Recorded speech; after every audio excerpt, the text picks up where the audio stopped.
O desembargador Rogério de Oliveira, Antônio Carlos Esteves, João Batista Damasceno, hoje tendo uma aula sobre a imprensa brasileira, aqui com o presidente da Associação Brasileira de Imprensa, Domingos Meireles. Domingos, o Gustavo de Lacerda tem uma importância muito grande na ABI, foi o seu idealizador, o seu fundador, e ele já não concordava com essa ideia de que os jornais fossem empresas, dando lucro a seus acionistas. Para ele, os jornais deveriam ter uma missão social e funcionar como cooperativas de cujo interesse participassem todos os jornalistas, seus membros e diretores. Hoje a gente vê que essa ideia ficou lá no passado. Hoje nós temos empresas que ditam ao jornalista qual é a notícia que lhe interessa, como essa notícia deve ser dada, omite notícias importantes e dá outras notícias absolutamente desimportantes e segundo o interesse econômico, financeiro dessas empresas de jornalismo. O que a ABI pode fazer para voltar a essa pureza ideológica do profissional de informação e fazer prevalecer a liberdade de expressão, Domingos? Bom, no caso do Gustavo de Lacerda, ele era um homem do seu tempo, ele era um anarquista. Então, quando ele defende que a imprensa deveria ser uma grande cooperativa, era, na verdade, como os anarquistas, no começo do século XX, né, imaginavam que deveria ser o papel, né, social que a imprensa deveria desenvolver. Mas, na verdade, a imprensa, ao longo desde meados do século XIX, sempre são empresas, né, e o principal objetivo é o lucro. Menos a Inglaterra, né? A BBC, por exemplo, não é estatal, empresas, nem é privada. Que são mantidas com dinheiro público, né? Com dinheiro público, né? Mas sem interferência do Estado, sem interferência do governo. Sim. Sem nenhuma interferência. Espetacular. Eu acho fantástico. Infelizmente é um exemplo que não se... E tem qualidade, né? Tem qualidade e que não se multiplicou, não se reproduziu. Né? A Inglaterra é única, né? Em tudo, quase tudo, né? Então, o que acontece? A imprensa, na verdade, é uma atividade econômica. Isso a gente não pode... Agora, eu acho realmente que os jornais... eu discuti outro dia com um amigo meu, eu recebi um post de uma brincadeira que fizeram com o ex-presidente Lula, em que ele aparecia santificado, né, ele com trajes papais, né, onde ele se declarou que ele era o homem mais honesto, né? Que não há alma mais honesta do que eu, e vai por aí. Então, o santificaram, né? Ele aparece como sumo pontífice, né? Com os trajes papais. E um amigo meu me ligou muito indignado. Achou aquilo um absurdo e disse, olha, é que você não sabe como Dom Pedro II era tratado pela imprensa no segundo reinado. Pelo Ângelo Agostini. Pelo Ângelo Agostini da Revista Ilustrada. Aliás, você está remontando a história. Você é da Revista Ilustrada. Você traz esse fato histórico, eu sou um leitor seu, do seu livro A Revolução de 30. Aliás, procurei ontem para te pedir o autógrafo aqui, tá? Eu vou achá-lo depois e te procuro para fazer. Um primor, né? E eu estudo Primeira República, estudo instituições, e o meu doutorado foi analisado coronelismo eletrônico, né? Esses partidos políticos que são os 5 grupos de mídia no Brasil, que são partidos políticos, atuam na política com muito mais eficiência do que a maioria dos partidos. E eu encontro, primeiro, algumas coisas espetaculares, que é o Getúlio regulamentando a televisão em 31, quando a gente só vai ter televisão no Brasil em 50. Né? Um homem que enxerga 19 anos à frente do seu tempo naquela época, que hoje corresponderia a 190 anos.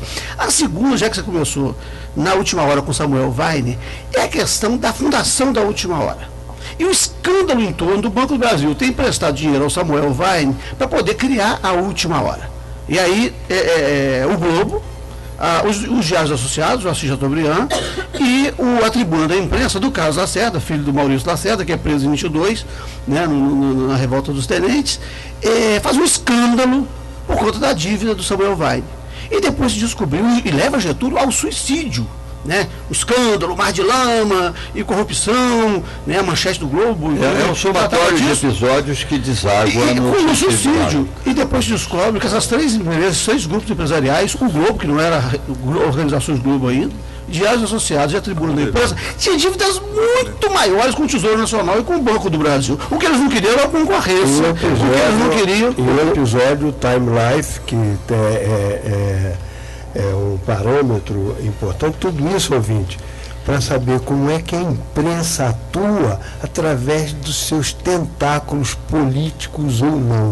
Econômico. Agora, não seria o caso de, nas redações, ou como é o Le Monde Diplomatique, que parte das ações da empresa pertençam seja entregue aos empregados, ou associação dos empregados, ou sindicato dos jornalistas, pensar uma outra forma de tirar o poder econômico, né,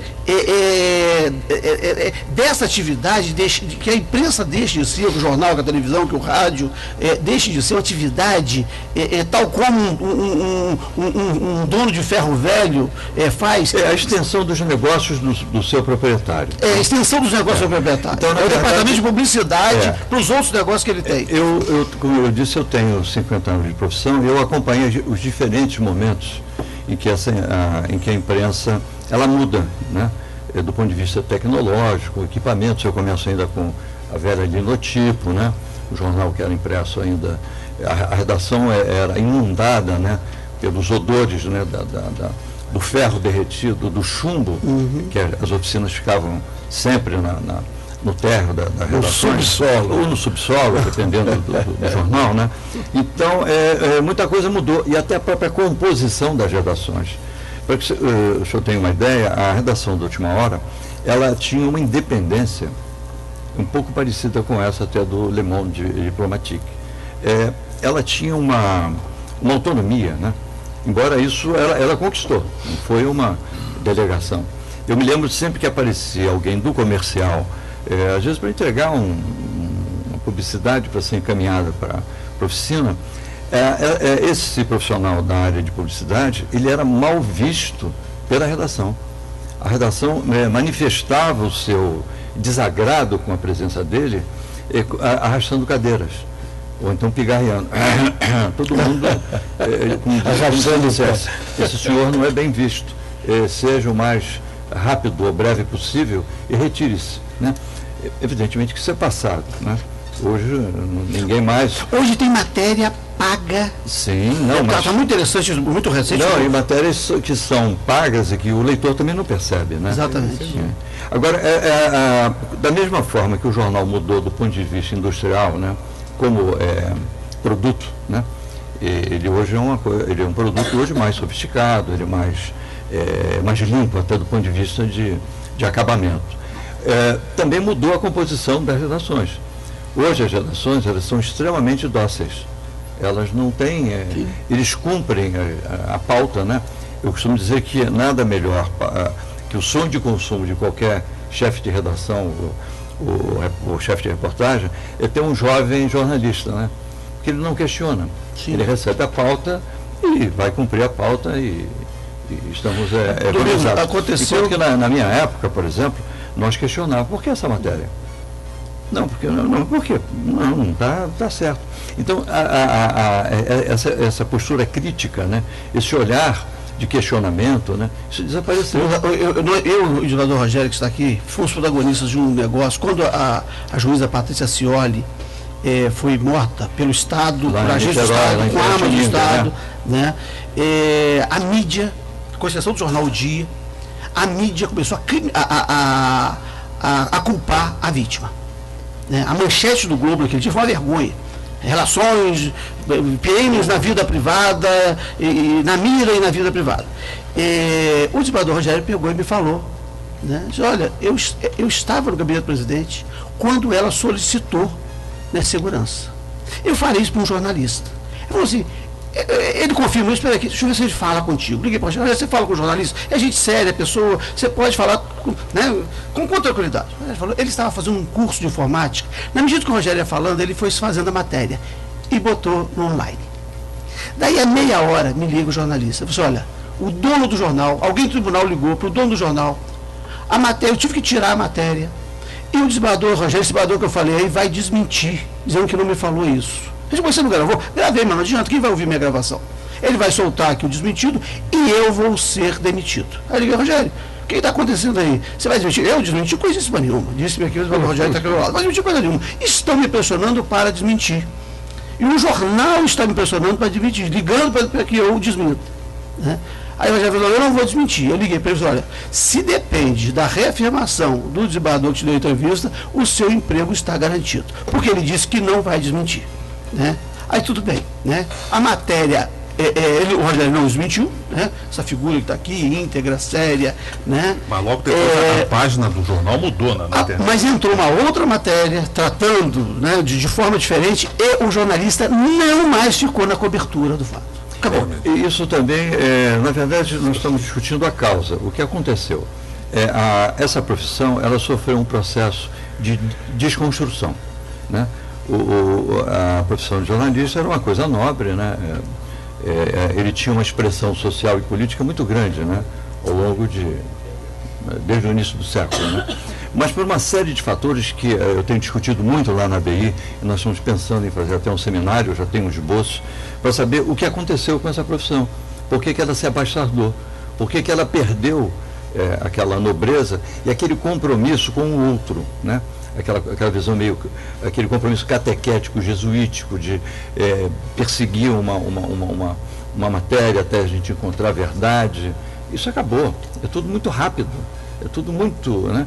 Então, e também os salários. Eu me lembro que por exemplo, eu comprei uma casa onde eu moro em Jacarepaguá, com um salário de repórter especial do Jornal do Estado de São Paulo. Hoje, impossível. E é uma casa modesta, inclusive até num lote proletário, né? São 10 metros por 20. Mas hoje é impossível. Eu não teria como comprar aquela casa. Porque os salários talvez não minguaram, né? E eu tenho na Associação Brasileira de Imprensa um termômetro.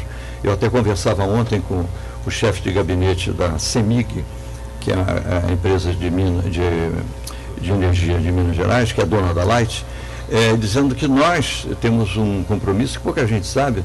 Nós, todo mês, doamos em torno de 100 a 120 cestas básicas, né, para jornalistas que estão em estado de extrema vulnerabilidade, estão no limiar da miséria. ABI. Nós não recebemos um centavo do poder público. Eu tentado, Domingos, a perguntar se porque esta fórmula ela é utilizada contra o judiciário. O abastardamento da figura do juiz, a funcionalização do juiz, tem um propósito, que é acabar com o poder que não depende de voto. Bom, muito bem. Esta política de ação, de diminuição do poder aquisitivo, do salário, o próprio status político e social dele, está dentro dessa política? Não, na verdade, eu acho que a gente eu diria que é um plano um pouco maior, né? Da mesma forma que o judiciário, né? Pode ser inconsciente? Não existe isso. Não. Eu acho no judiciário tem um documento TEC 319 do Banco Mundial que manda fazer isso que está sendo feito no Brasil. Pega os documentos, documento tem tradução na internet. Documento técnico 319 do Banco Mundial. Então tem uma coisa bem específica para o judiciário. Eu acho aí, da imprensa, que eu queria saber de você. É uma estratégia, né, que atinge também outras áreas. Eu acho que o judiciário é fundamental e por isso que o juiz hoje luta eu diria o judiciário luta hoje com problema de verbas, né? Deixa eu colocar uma pergunta aqui, Domingos. Só focando agora naquela questão que foi enigmática lá do ano passado, retrasado na França, do Charles Hebdo, né? Hebdo. Ele publicou as charges, né? De Maomé, do muçulmano e tudo, e com era previsível que houvesse uma reação violenta da comunidade religiosa e tudo. Você acha que a liberdade de imprensa vai até esse ponto? Eu acho o seguinte, eu acho que talvez eles não avaliaram bem, né? Mas o que aconteceu ali foi um ato de intolerância política e religiosa, né? Daqueles que cometeram a violência, né? Mas eu acho que a liberdade de imprensa ela não tem. Eu acho que a gente tem que ter alguns cuidados, né? Na maneira como você, por exemplo, voltando ao Ângelo Agostini, né? Que era o responsável pela revista Ilustrada, que era a grande publicação do Segundo Reinado, né?